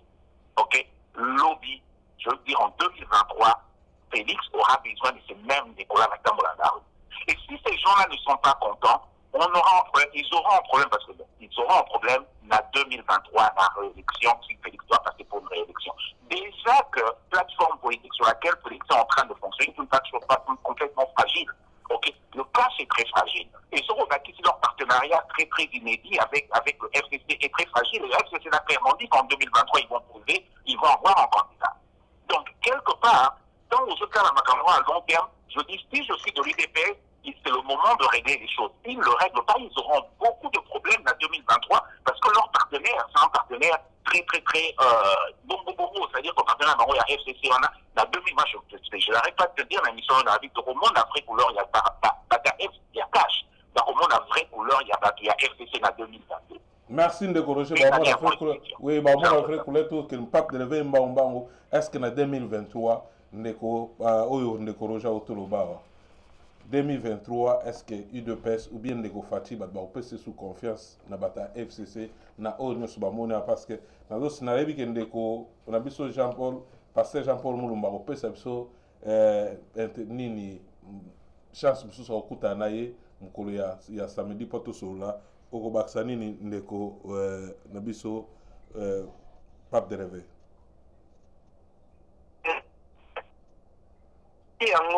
Tout d'abord, on a fait une réponse. Na luro tozali kokende ya UDPS depuis président Félix a du pouvoir et ceux qui ont continué à lire pendant 2 ans, 3 ans, 4 ans, et IDPS a perdre quand même crédibilité, il y a perdre crédibilité. Et tout d'abord, on perd quand même ligne de conduite. Tolobaka yango que moi jeune na biso wana fils mukoko makamusu salobaka et peuple ça a quand même raison. Natanga soulever qui point la constitution ya UDPS que président intérimaire azalakate et tolobaka yango moto moko chaka mokate et natanga lobaki abike ete biso ba jeune tozali ko bunda tozali ko bima bazali ko boma biso tozali ko mela bagaz mais tozali ko se retrouver te et batiaki ekate et maintenant c'est quoi exploser et les problèmes c'est que on uti ko lobake no problème ya ba carte bazoko teka ba carte ba nini ya ba tricot non le problème ezali wana te au moins ils sont allés comme ça la politique aux allés l'ambition et non dans ça la politique un jour dans la cadre dans la proche à ministre soit dans la proche à un tel et ambition na yo ce qui est commis dans la point il faut révolter ce qui totalise bien congrès et n'ego salema avant n'attend président Félix a du pouvoir et Zalaki au moins un délai au moins à 30 si je ne me trompe pas dans le statut à IDPS à 30 ou bien 60 jours automatiquement Soubarouka président mais président Kabouya a lobby était non pour la situation et stratégie pour la stratégie à IDPS non il faut te respecter statut parce que le lobby président Zalité dans 30 jours il faut pas le droit ça la congrès il faut pas ça la congrès baraté yango et tout le qu'on a n'attend ba ministre ba poste balobaki bayebisaki bajeune ya IDPS to bakombata ya IDPS to bazali na 70% et jusqu'à présent 70% ti lelo oyo esalema te nakozwa exemple moko typique tozalaki na bakonzi moko ebele neti José Makila alitaka mingi alobi trop mpona makambo ya Kabila afingi trop Kabila mais na ntango bapesaki ye mwa poste et jusqu'à présent toyoka nsu José Makila te tout wana lelonga koi alobi trop mpona Kabila afingi poste yango oyo lelo oyo toyokaka ye te toyoka susu troisième motu fumutoto aloba mpona Kabila mais ti lelo oyo natango bapesa ye poste jamais kritikaka Kabila et le même problème IDPS aza nango soki balobi ete bapesaka même bacombattant ne fils que 40% to 60% batia bango na baposte biloko tokoretrouve yango te soki balobi ke basala congrès bazongela pene na statut ndenge ezalaka tokotrouve makambo yango te donc IDPS aza na deux choses barespecte statut il y a 30 jours congrès salama et deux bacombattre deux choses wana soki bazwi yango tokomona ke IDPS kotambola malamu soki bazwi yango te kotambola malamu te et c'est ça là combat ya IDPS ya bajeune ya IDPS bazali kolela ti lelo oyo oyo nakoki koloba mpona IDPS oyo ezokopesa nkoko so na IDPS yango wana so bakontredire nga toloba yango e yango ebani kosalema napesi bino maloba merci ndeko Mobutu Bosonga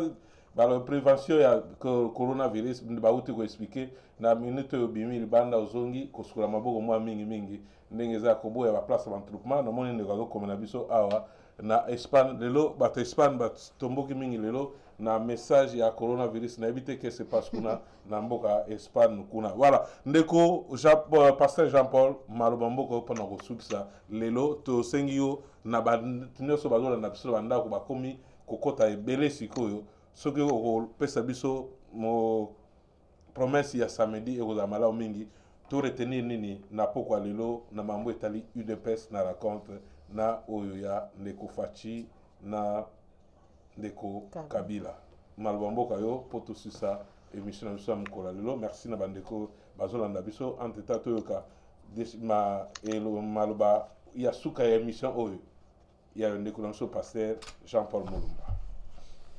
Merci. Merci mingi papa Alain, merci vraiment na maman na batinyo so baza kolanda biso. Nazalaki na katikati na sukeka na place. Ya to pesi yango wana pona conclure. Na komaki na place oyo nazali kolobela parce que kotala traitement ya Jacquemaine Chabani. Eza kolakisa échantillon ya comment ba crise et donc ba traiter kango na kati ya IDPS. Donc ceux qui osali vraiment donc la bénédiction moko boité quelque part ata ozali mutu la mieux placé à résoudre ou bien vous la positionner au avancer donc vous avez déjà mutu moko boyé ba la tissu et là-bas ya mwindu donc au temps là on peut voyager donc Jacquemaine Chabani a vraiment placé bien placé à la secrétaire et à parti a mérité respect parce que na ordre d'abord il y a CNT azali pe mutu moko azalaki déjà donc normalement mokonzi ya Jean-Marc Kabou dans le passé. Mais pas où azwaki disciplinaire, ça n'exclut pas que les lots oyo ya vanda atalaka ki IDPS bazui baki kosala nini comment vous appelez ça ceux qui maison oyo tangi o bazako ko batie nini en plein ya IDPS libanda bakobi donc toujours kaka ba révélation parce que toza na mboka te que Jean-Marc Kabou a bandi déjà kosala eloko na ye parallèle. Mais les gens doivent croiser les bras et dans l'entretemps partisans mususu bazo continuer à supporter Jean-Marc Kabou. Alors il y a des infiltrés maintenant à côté. Parce que ce qu'on l'a dit professeur Chulumbu que je connais pas, nga ba te belé au monito bimimbo kama kala, mais tous landela nini ya IDPS de plus près, tous ala qui de temps en temps sur mutaouti mboka, to kuluka total donc c'est vraiment un bijou pour nous. Papa Etienne azala ki sokaye, aux en Afrique du Sud, a kuluka place yozali au vandi bo sololi pe aux en contact na makamamboka. Professeur Chulumbu o baza ko belela lelo oyo peut-être ozongela ngo samedi. Les mutu azalaki rival ou bien peut-être opponent comme on dit en anglais. Il y a président Félix Nanini na conclave.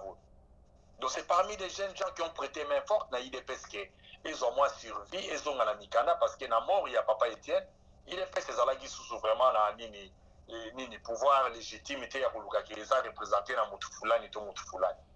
Alors tout le monde a apporté une pierre. Ma paix à IDPS yangwana, on reconnaît pas les anciens combattants. Par les connaîtaka mutu ya kalate, même bateau kutu ba combattants na mbokate, ils ont à dire aujourd'hui. Au commun avani na Facebook, aza kofinga ka mutu akota boloko, abimi, et des gens qui sont même arrêtés. Le quoi na minito na vandi awa na zana liste à 30 personnes. Il y a des questions qui sont ébélées, mais au batini la ngezaki 30. Mené par Mazarin, autre peut-être samedi, battu à IDPS. La conclusion, la question de tout qui n'est bandeli, parce que t'as écrit, il y a koloba attitude du président Félix, silence naïe, complaisance, donc sentiment humain. Donc on ne les retrouve pas. On est amis moyabat. Donc il y a un moment qui est l'engé mobile de Jekoko, bakangi les sous-sous, bazoum c'est nakati ya yanini kuna. Et qu'est-ce que les gens disent? Bazaba terroriste, bazaba bandi. Mais l'IDPS en soi, c'est un mouvement à pression. Na ba policier bazala koyo bien ba soda bazoya seria mubutu ezalaka kino boye boye toza kosambela tolati sultan ezalaka ba beti boye azoya bambi mutu boasali c'est comme ça, c'est ça donc IDPS depuis toujours les ali mouvement à pression les années ba groupe à c'est alors il faut anticiper ba crise ya bongo. Les crises comme ça c'est quand les gens déjà commencent à trouver qu'il y a malaise qu'on va d'abord adresser malaise wana parce que lelo bazolinga baloba na Chilumbu na nani ba Jacquemaine ba lobiso ba ligi ba kine ko sala IDPS na bango. C'est comme ça que c'est devenu. On a répondu comme ça na ba Muntuntu, ba Mpuila, ba nani ba le bazo il savait même qui kende ko rejoindre nani Mubaki parce que dans l'IDPS les gens même disent des choses où ils ont sonné tribalisme parce que lui comme il est du Kivu, il faut que zone c'est ko ba kende ko kutana na ndeko na yo na nani na. Mais ça ce n'est pas le langage de Tshisekedi, c'est pas normal. Ce n'est pas normal. Et même Moubaki Wana, il a surpris, Nayoka Kike donc, dans Negena Bamasolo, papa était dans la surpris que Bazalaki na Masolo na Belgique. Basispandaki Moubaki, peut-être sans même Koyebisaye, parce qu'il y a un jour à Komaki Namboana. Et moi, je vais vous dire aussi, vrai que peut-être samedi, on va dire ça. Fédéro Moussou Neti Bao Basay Konomé na France, Kuna, Fédéro Moussou, ce sont des amis à Félix. Alors, au monde, IDPS est quoi tellement que les lots ou ceux qui n'ont pas qui tout autour nango. Alors, mou les petits, ba fante et kolakisama. Quand vous avez peut-être binomo baby siango, il y a un les lots ou comme on a parce que c'est un mouvement qui avait un défi à relever. il faut que luka kotia pe bato ya mayele bato baza na droiture groupe ya bacamarade te oyo bango bamona kaka keno ezali biso tobanda koyiba tobanda kosala desordre neti tozomona na présidence bavije cimanga na banani soki mpe baza ya baparti politike baposte nyonso wana bavije cimanga bazalaki wana okasi na kati ya idps jacquemaine chabani akoki kosala ça c'est ça aussi voilà chilumbu ne pouvait pas remplir poste wana et omoni soko omoni oyebi mpasi ya kobota mwana te mwana wana obandaka kobeta mabikoko okosala na yo ndenge olingi kosala yango omonaki totelemaki awa c'est pas parce que nazali ennemi ya Félix mais tosi tomonaki déjà que départ ezalaki mabe et lelo ndenge tokomi awa et donc baconséquence eza ndenge eza wana mais bazonga bato avant qu'ezala vraiment plus tard donc trop tard bazonga bato baluka bagarde hémorragie mais na mokuse mot de la fin passe au tiki biso déjà apose ebele mot de la fin mpona lelo toyamba mwa mutu moko mibale bazomenase kobenga baintervenir donc je pense que le temps napesa papa Roger na ndeko na biso pape de reve maloba mot de la fin. Mot de la fin c'est seulement peut-être ceux qui présentent Félix aza kolanda parce que nga nakoma kotindela yatindela nga numéro na ye mais je n'ai pas voulu l'appeler parce que na ntango nga nalingaki parce que au début sikoyo ma esi etioli message epa na ye ezali kaka atelema parce que ezomona on dirait que il n'a plus aza na besoin ya koprojete avenir te ke ata na 2023 Congo ezala donc na espoir moko boye ya gouvernement moko boye ou bien mutu moko boye oyo aza kokamba mboka. Alors si il peut normalement na minute oyo toza koloba oyo azala naître s'il ne peut pas aluka bato baza naître bameka koede na mwa bakrise oyo ezali alanda Kabila te soki ata prometaki Kabila ke voilà bon tokosala mouvement ekolemba parce que c'est louche léthargie na ye ezali vraiment tellement louche parce que papa eteni na ndenge akufi wana totikali komona ye na ntango ya bisengo te azalaka moto na pasi azalaka moto na kokangama donc le mot de la fin que j'ai dit nga ndenge na vanda boye sentiment wana oyo bapapa bakomaki ntina yango ya kufa yango nga nazalaka na ce n'est pas le temps de se réjouir ou bien qu'on s'enrichir bakanisa pasi oyo papa afutaka ba servir peuple congolais ba protéger mboka ya Congo c'est tout ce que nous attendons d'eux et na ba peuple congolais naza ko lancer kaka appel na unité parce que les temps sont tellement mauvais ba groupement autopesani ba kombo que non biso za bato aboye na lobango toujours nga naza mutu ya ngwanda nga naza mutu ya boye na bo donc le moment est vraiment tout simbana na maboko de façon que tout le monde a quand même que mboka wana soki génération eleki donc tokosala sur le remonte yango moni ba crise eza na IDPS comme ils n'ont pas saisi le temps au meilleur moment donc liboso tozokende awa ekozala parti moko eza na bato baza mécontent un parti qui a des gens qui sont mécontents bakoki kozala nani na outcome ya malamu te donc ya kopesa ya kofrire. Donc c'est avec ça que n'a chité quand même mokolo lelo. Merci beaucoup. Après mission nazo benga yo soza nazo to yambana mpe muto avana pesa ndeko papa de revena ndeko Roger maloba alors ndeko 2 minutes passe to comme chité déjà ndeko oya comme so Martin Carlos soko ko rappeler après ndeko to yambio ndeko 2 minutes pesa li calcino vite pe passe to comme que na suge monsieur. Bonjour bonsoir papa Alain. Ah ndeko Mike bon ndeko. Alors papa lenga ngina lobaka boye nga pousser natinga batu nyonso bazolanda biso atala bino ndamtoza conclusion na question moi mkie na otuna par rapport à makamba UDPS nga na me rappeler na décembre 2018 tant ba élection zaki Félix a retiré signature na Genève tant ba yandi na France 24 argument après ça qui avec les partis est un parti et ils va diriger la sens la pyramide renversée. C'est-à-dire que c'est la majorité, c'est la base qui prend les décisions pour que parti et Kumbama. Alors que l'élo, on voit de plus en plus au sein à parti Nabango la même base. Bazo ça la revendication que CG Kabouya Longwa, que Nani Kabunda Kende, ba pétition même Nino na coalition Yaina FCC Falekata, mais jusqu'à présent azo qui nation sa base guanate alors que yemoko le bail que base c'est bango dans un système à pyramide renversée. Donc question dans les asiko boy on a deux questions par rapport à est-ce que yali bosso est-ce que ce qui Félix Tshisekedi marambo ibisa biso wana azaki nango le kuta pour réaliser un c'est-à-dire que faut quelque quelque part, doit reconnaître que c'est un démagogue. C'était une démagogie. Parce que, quand il est en Jacquier, deuxièmement, la question, étant qu'un bon politicien, Félix Tshisekedi, soit disons moi la docteur, il y a droit. Il peut me dire, est-ce que, normalement, Bas Moutou, la masse, c'est la masse qui doit gérer les gens, ou soit c'est les leaders qui doivent gérer la masse. Donc la question est qui masse et dirigée par un leader ou c'est la masse qui doit diriger les leaders. Merci Ndeko samedi avant que la mission spéciale nan Ndeko Boto ka aza proche ya famille na linko kota bena mamba polémique te bo comprendre ka aza proche ya famille Etienne Tshisekedi Mulumba bo ki déjà comme on a donc samedi toujours une émission spéciale na ye bo ya na ba question surtout bo poser mambo italique DPS mambo itali nyonso boza na besoin oyo kango samedi to na bino Ndeko Mike Nasir oyoki annonce na biso merci tokutani samedi tozwa muto mbango abengaki awana pesa Ndeko na biso Pape de Réveil na abengi mingi ya bo excusez Ndeko Pape de Réveil tozwa Ndeko abengi plus de 6 fois awa tozwa nanu toyoka le temps Ndeko Roger ozela na muke ko pesa mot de la fin de peut-être tozonga sa moi ya noa Ndeko to pesa ye moi alors Ndeko tozolanda yo. Oui, monsieur, bonjour. L'émission, tu as dit que invité na plateau, fait toyoka bango pour na topé sa siko bino boloba. 2 minutes yango, malbamboka. Mais na évité bonjour d'abord de mon péché maloba. Na yo ki na mona zoko ka acharnement ya IDPS nga pe na moto IDPS mais je voulais quand même na quelque chose. Ozana droit émission to koloba. Balamboka, ozana droit koloba 2 minutes. Na za la honte comme on nga yi kalombo, te mezalini.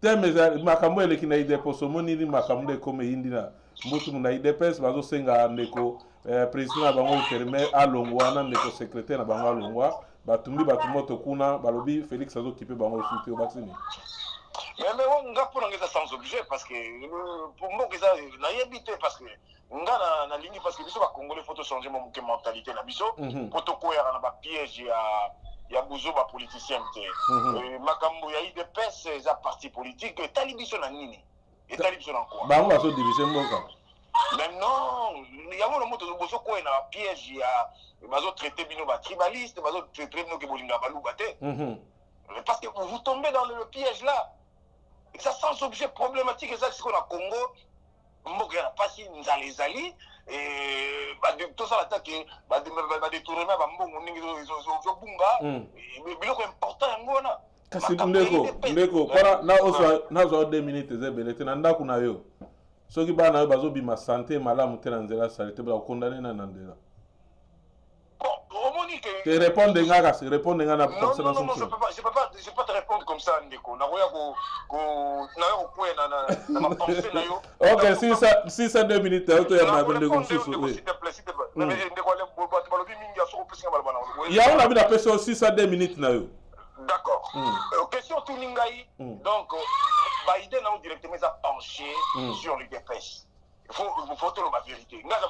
Naza d'origine Kassaïne, mais c'est considéré Kassaïne d'abord. De 2, Naza tribalité. De 3, Naza motorisé de pesté. Na passé ma décennie belé na Mukili, na partenariat sur la parti politique moté. Parti politique n'a des peuple. N'a se retrouvé. Alors questionnement tout ninga loki bande ko la musu ba voix musu na yebi awa et salinga mawa. Pourquoi? Parce que tu sais qu'il y a la tête du pays. Et ça dit changement baguette magique automatique, boum. C'est ça le changement, conception, il y a au Congolais, tout ça dans le Moutou Nabiso. Donc le roi Félix Azu Bokondi, le roi IDPS, c'est l'un des membres de IDPS, parce qu'il y a des sous-entendus que pouvoir les négocier, Kabila Moutou diriger, oui, bah quoi qu'ils allaient est belé. Ne va avancer pesali. Au pesi piste ni, pesa piste kashi. Siko poto photo sala ni. Piste nanga ezali peuple faut tellement à se révolter. Bobima na ba idéo acharnement. Bobima na ba idéo ezali ko bimisa haine na kati, connotation nango son nango or ba Rwanda ba réussir ko kabola biso pena kitoko. Na sepeli. Ba Rwanda ba ko kabola pena ko panza biso parce que et comme il a tant Fayoulou et nani batoban na ba Kasai or ezali ba débat terre à terre. Oh biso depuis ba décennie du temps to ko loba yango te. To ko loba makambo tribal te to bali batoban bali baluba et biso biso même soi-disant ba intérêt to continue kata bozo ba wana. Okoyoka ngana yoki émission depuis na bandi na continue na Facebook, l'acharnement sur IDPS. C'est pas normal. Même IDPS likolo totalisa bango ke ba usala mabe. Et puis ce photo ya to sangana na kati ya synergie oyo poto bengana to bute munguna dehors. Merci ndeko. Aussi bat basé belé na ligne bazo c'est ndeko. Mais balobi makambo belé ya acharnement kaka ndeko ale. Te batu so bazo benga ndeko. To sala mission samedi na yebi ke samedi o sala nda una ngabo na obenga yo. Obenga na Canada na yebi. Ngana salaka. Donc botika samedi. Bandeko basala acharnement loba na bango to abi bandeko. Batika ko kwese so trop bas. Ba ko travailler pour ba ennemi. Merci ndeko wana ndeko Martin awa alandi émission na katikati so alanda ne bandeli ndalobi so ka zulu ka ba telema peuple IDPS telema bike bango bazo se retrouver te pour 37 babundi bazo kene puis bazo ko envisager déjà o ego ya liboso so olandi bandeko IDPS limité bango ko baza na makambo ya ba tribalisme te bazo lobela so tali bilongi na ba kombo musu bazo pesa wana bato kaya baluba na bandundu bazana te je pense bilonge belé ezana to kenene tindeko Jacques Chabani azape muluba te donc quelque part ndeko Martin na bingo na nanga peut-être l'année émission na katikati awa émission esalami ya acharnement te yango tozwaki ndeko na biso ya pasteur Jean-Paul Mulumba aya ko explique parce que bilo on se toloba na te va ta musu to yebite to na besoin de connaissance à ndeko mususu yango na to oui ndeko na refait seulement commentaire parce que na yoki ndeko alobi après ça commentaire si tu peux passer ça comme la souka oui malheureusement ndeko déjà question pour ça tout na alobi sujet zanini bon sujet c'était l'UDPS c'est comme ça qu'on parle de l'UDPS OK et c'est comme ça qu'on a un invité qui connaît très bien l'UDPS c'était ça c'est la raison pour laquelle tous on va comme l'UDPS mais sera lundi bien au poser qui question mon poste sur le DPS mais question il faut une gestion en boca et gestion en boca n'est mon lobby bah tu vas au Kambango ils ont eu DPS donc on peut pas s'empêcher parler de l'UDPS mais pourquoi les gens réduisent ça à tribalisme Chaban Yaza Mouloubate ok donc Kabounda Mouloubate donc quand on parle de Kabound Chaban je ne sais pas où il ramasse le tribalisme oui donc je ne sais pas peut-être à l'année émission bien mais il faut arrêter l'émission et ça la moins bien parce que quand on parle de Kabound on parle de Chabani on parle pas de Balouba ici et quand on parle de l'UDPS on parle pas de Balouba Klungu Bazobi Naya Mouloubate ok je ne sais pas de quoi non, c'est ça. Mais pas qu'il y a des temps. C'est voilà quand les côtés en ambo côté au benga ne si mato sola. Ouais. Donc la ligne bingi nation na EBA. Mais on a parlé de l'UDPS parce que le sujet c'était sur l'UDPS. Mais la monia autour de l'UDPS. Quel est le sujet? Quel est le sujet? Sujet za UDPS. Ok, avant citer 2 minutes, Moutoumou soit à côté vite fait. Allô? Alors bonjour papa Alain, mère Booster. Mais bonsoir, tout le monde voit reconnaître voix. 2 minutes ndeko to comme cité. To comme cité pendant 2 minutes vite fait ndeko. Ah nalingi kaka na encourager courage ya pasteur Jean-Paul Mulumba. Pour y vraiment un neveu ya papa Etienne. Donc dès que bat mususu balinga ko benga bat ba une ba bloc wana mais makambo pasteur azoloba azali Kasaye azali ndeko ya Tshisekedi wa Mulumba yo kutu mutolobi Kasaye mais yemo aboko loba ngo parce koloba na yemo ko la accepter que Kasaye c'est un frère pour moi donc c'est pour dire que bato ba o ba tshaka ba connotation wana ezaka bato yo balinga ko kabola biso voilà un homme un congolais azala tina ki Kasaye ke azoloba aza kuna tina kutu te ayebisa nga kutu Olivier na nga kutu te kutu ba sangisa ba idée na ngai na Etienne po ko bima lokola o nazo diembela succès na bango. Donc il parle pour lui-même un Congolais qui aime alingito zala bien. Ezate koloba na maloba mais na action zo sa makambo le contraire ya makambo loba na télévision. Mais lui c'est un homme sincère. O azo loba la radio na o azo vivre bozo mon la bino moko. Il y a pas photo. Merci de mais ba débat musuto sala ezala na ngoti. Merci ndeko, merci to sepe une intervention samedi tozana ndeko na biso Jean-Paul Batban. Ndeko Jean-Paul na moni bato balandi ebele yemo moni ba réaction na moni samedi on se préparer pendant conséquence ndenge ozala question mituna na ndeko na biso na linga kutu ko bimisa na kati ya famille ya ndeko te mais ndeko sa lobi bo comprendre na famille esigani na wuti mais to solo lina ndeko to solo anaye au sentir patriote ne to lobala ndenge ndeko Martin ayaki déjà na invitation na ye ayaki na talaki misote pour na moni pe na se ndeko Martin ozoloba wa sujet eza nini donc ozalaki déjà libanda tokobengana oza frère nanga tozalaka oyo na cadre ya boulot tokobengana nsima tosolola na ndenge nini mot de la fin ndeko Roger to six émission. Oui, là, en tout cas, je pense que dans l'Nétologie, en ce qui concerne le sujet Nabiso, l'UDP, je pense que là où ils sont, le parti, la position Bazanango, je pense que c'est simplement une conséquence un peu acheminement et bandage des gens n'avaient pas dit sur certaines irrégularités qui ont été faites au départ. Alors, je pense qu'en cet instant-ci, et Koufélité, comme on dit, il y a moyen de se rattraper. Et il faut que va rectifier pire. Il faut que les choses changent. En la fin de la journée, on a une émission l'UDP, c'est un patrimoine. Tous dans la montée DPS, on connaît tous quelque part que l'UDPS, avec le leader, son leader, des fondateurs, les héros, Gambia, pendant longtemps, ils resteront à jamais dans des patrimoines d'un beau cannabis.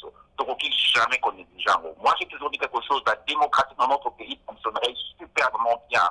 Quand le jour où le DPS fonctionnerait, très bien se mettrait à sa place.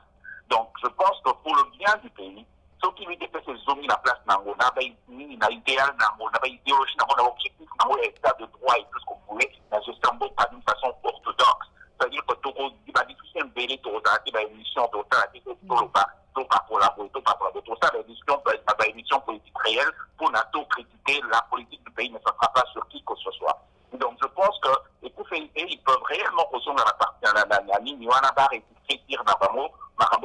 surtout pour eux-mêmes aussi, pour l'arranger les OYAN à 2023. Donc, c'est mon point de vue.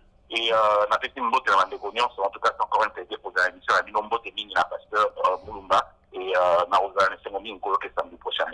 Merci Ndeko Roger, merci Souko za la passe aux aïki na batama kamebela au salame aux ndimi ko za na biso Ndeko Mike pe na Paris to bo sanote na zo baté ta ya zo changer bende ni passe ba Ndeko batala biso bazo kota na 17h à Canada je sais pas tout ça là toujours na 16h yani na ebtende ba poussi r soto pousse après r passe bazo komelanga ah mais monsieur c'est bandaki ba comme monsieur comme de na suka to mekato e bato bon sana to balancer na bande écologie ah s'il faut to banda sur 17h à Canada ou bien to banda 15h à Canada pour na to ko ça ba r na bande comme sous bazali banda baza surpris monsieur comme de na suka oyo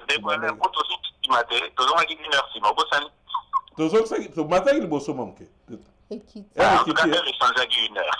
ah il a donc Ekiti to mati Ekiti non ezongi sima ok Ndeko pas de lever un mot de la fin au déborder pendant temps. Tout d'abord, le président Félix a changé de stratégie. Il a joué un bâton vraiment à main. Parce que même information au coup d'analyse va aboutir vraiment n'a rien. Et tu es bien que FCC, parce que l'agenda caché dans l'angle. Et si ça va papier. Tous les ministres ont signé déjà ma papier. Donc, il y a un agenda caché. Et à ce qui concerne l'IDPS, il va revenir le statut parce que le président intérimaire est à la gâté, l'IDPS, le statut est à la gâté, et va revenir vraiment à la raison, va faire ça, la congrès pour le président ou assumer vraiment l'IDPS. Parce que ça va continuer pour les désordres. Parce que ça va déjà la dehors et statut. Jean-Marc Abounda dans la présidence intérimaire et dans la caté, donc vous allez en dehors vraiment les statuts. Et en plus, on va reconnaître quand même les combattants au Babunda. On va quand même ne qu'à 20%, même 30%, il y a Moussala Bapé Sabango pour pas quitter Sabango Mitema, calmer Kota et IDPS et Kendeli Bousso. Nous avons pour la IDPS, nous avons pour la FCCT, nous avons toujours pour le peuple de Konabisa Outé Kolobake, il y a Zali Mouta IDPS, mais Azalaki Mouta IDPS, mais pour le peuple. Donc, Bissonu Tolingi, Congo et Kendeli Bousso, et pour la aussi, ça, on appelle si Ndekonanga Ibolia, et place Azali Mbote, les grands journalistes, et Papa Nabiso Moulumba, et Papa Roger Kouno Ottawa, Mbote Nabino Nyoso, Pe Balandi. Merci to comme la suka ndeko davina de Bruxelles olimbisa to komeka to bongisa ne bozolela bo koti reta merci maman bibimbo po azolela bakoti retard tosala tout bongisa le combattant Lor Mbakama na Kinshasa azolanda biso pe kuna bokomisa maloba pa ya ndeko Félix ameka bauto lobawa ndeko Pape Dervé pa auto loba tout à l'heure azwa bato mais 2023 ezoya ndeko passer pa auto loba ngwa on dirait ozo négliger UDPS tozo baté 2023 et osugela bino neni parce que mbwa komoso mbwa maya moto et comme boire na banzoto ya bato et comme dangereux tiboke plus le boko boire maya fufu et ces ezaki na moto bandeko balami mbwa na bango bie batie pembeni ndeko Jean nani secrétaire Augustin aye kopanzana biloko bato baza kolamba libanda wana eza pena malamu te na kolongola ba chemise ko bunda na bato ba soutenir bino o basala ke signature na bino bobenda lelo boza na pouvoir bomeka bongisango mama tokombe na rochité na suka tout le monde ba mama pe ba réclamer kia biloko comme na suka ba panzi donc eza eloka toloba nde monsieur Roger loba toloba donc toza ba prophète parce que toloba makambo na pape de réveil que il faut basala tout ba meka ko tala ba statut ba respecter ngo et puis ba stratégie msusu ba meka ko chango en marche. Mais concernant les bazoloba oh IDPS so bat balobeli IDPS ezaneti bo acharnement ya baluba nga loba déjà banda kala ke biso to yebi IDPS to abana mikie na lemba na lufira place to bando vanda tozo kiba tili mete do biso to yebi ya titi tozo kimba do olongo banda nda ko no tili mete makolo donc eza partie ya baluba te eza patrimoine ndenge monsieur Roger eza patrimoine donc mutu tout azana mutu na yebi ke Papa Etienne atikaki eloko wana baki prenez-vous en charge na lobali kambona ernios alors batu oyo ba militant ya IDPS bazomona kezo fonctionner bien te bakoloba baloba te poani mutu akokanga bango munoko te parce que bango so na landi ba débat nde basala kira poto conclure to kono so na suka balobi nini babi ke ndenge zo marché za ndenge papa alobaki te ndenge papa Etienne alobaki te ya chichi atikela biso boye te donc ba moni makamsu ezo marché te yango wana omoni bango bakomi ko revendiquer donc bakokanga minoko te donc so balingi baloba ekomi ote bozo s'acharner te soki bamoni eloko ezo marché te il faut baloba et puis eza la partie moko te oyo etelema lokola bato ya IDPS po bango bazaka pour ou contre mutu te so bamoni ça ne marche pas batelemaka balobaka et puis balobi ke ezali partie ya mutu te ezali partie ya Papa Etienne tikaki donc eza mabe te eza te ko bazo s'acharner la luba parce que kuna na limete to mona ba bikolo nyonso ezalaka kuna ba luba bazali ba tetela bazali batamboka nyonso bazali donc baza na droit na bango na ndenga mabe te mais il faut sikoyo basa nini ba meka pe ko reconnaître pe bato wana nde babundi to moni ba msusu ba beta bomba masasi ba nini c'est normal.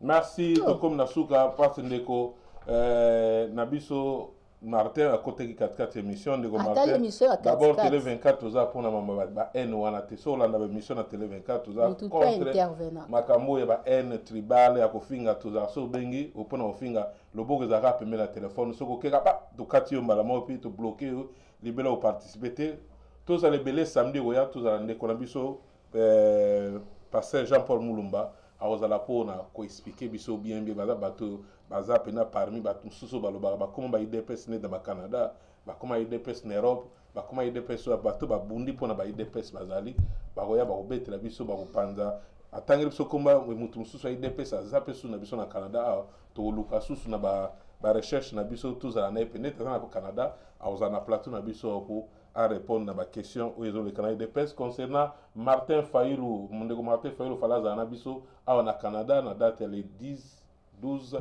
le mois en England le 21 na bossa bolimbisa ba nini eza report bino boyebi awa Amérique Canada ba boyi ba réunion plus de 100 personnes alors to boyi risque wana ke ndeko za appelé réunion pour ça kota à kata réunion à salani alors bandeko ya décidé ya Canada na États-Unis ba décider ba reporter makambo na date ultérieure donc ce qui message ezali pona bandeko balinga bazela Martin Fayulu na Canada to ko muzanga te ko pesa bino merci na bandeko bana partout na monde merci na ba pesa biso conference Kinshasa lelo Espagne batomboki Afrique du Sud pe merci et sika oza kuna partout mokili mabola na biso bo pesa biso confiance toujours na télé 24 tokutana samedi pour na masolo mboka nande kona biso invité boyebe déjà partir le dimanche pour préparer ba question malamu pour na rotuna ne kona biso passer Jean-Paul Mulumba ezalaki bongo ndeko Roger na Ottawa ndeko na biso passer na biso Jean-Paul Mulumba na États-Unis na Washington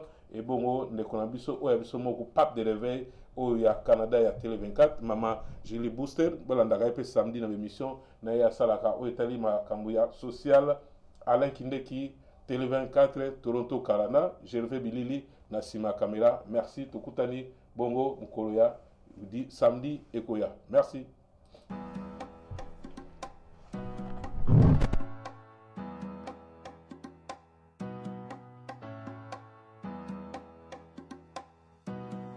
Télé 24 Live, votre réseau d'information.